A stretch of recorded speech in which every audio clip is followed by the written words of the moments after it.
to destroy us, but we will prevail in the end. 41. The Gospels of Christ and what they really teach about race. Throughout the Gospels, Christ used many allegories and metaphors to describe and distinguish his people from the infiltrators and devils that he warned us to beware of. And in virtually all of these teachings, everything good and positive is associated with something white, golden, or shining bright or brassy. Everything bad, negative, and evil is associated with blackness or darkness.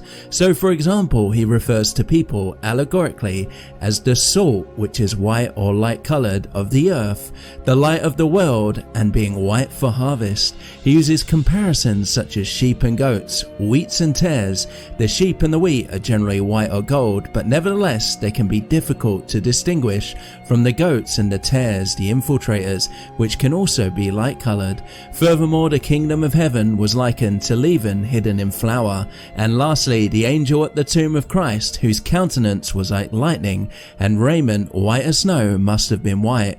Angels throughout scripture are indistinguishable from men, thus the men of Judea must have been white as well. When Christ preached, the ordinary people around him were described as working at jobs that would fit into any European type society. They worked as scribes, lawyers, judges, money changers, priests, publicans, soldiers, prison wardens, physicians, tanners, fishermen, carpenters, vine dressers, husbandmen, potters, stewards, tent makers, and builders. Today we may use modern and updated names such as engineers, plumbers, electricians, drivers, professors, politicians, etc. But nonetheless, we have the same social structure of a thriving European type society that existed in the Old Testament. Unless these structures were imposed by colonial whites, the other peoples out there never had these social structures. In the Gospel of Mark, Christ foretells that persecutions would come upon his disciples and followers, that they would be beaten and brought before rulers and kings, and this would be in Europe, of course. Throughout the entire Roman period, no records exist of non-white people being persecuted for spreading Christianity.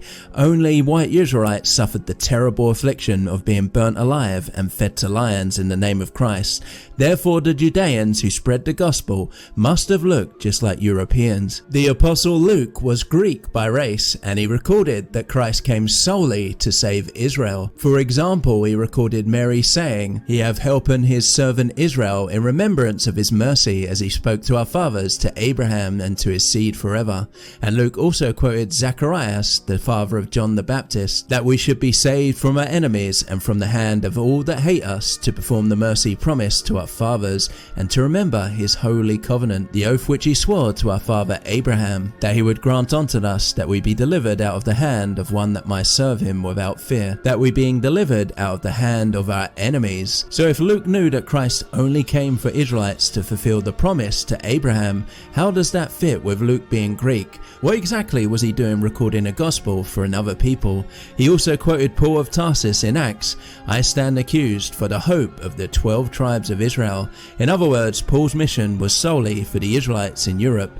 Paul must have explained to Luke that Luke was an Israelite just like the Europeans. In the Gospel of John, John records Christ's confrontations with his enemies in much more detail than the other Gospel writers, and John recounts that Christ called his adversaries the descendants of the murderer from the beginning, who can only be Cain, the first murderer.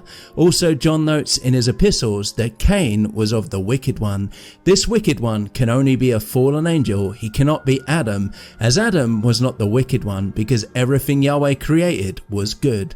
When we correlate this information from the history of Judea from Flavius Josephus and Strabo, our eyes are truly opened. These historians tell us that the descendants of Jacob's brother were living in Judea alongside the Israelites, and for over a century before Christ came, Judea had been gradually infiltrated and subverted by these people, and many of them could pass as Israelites.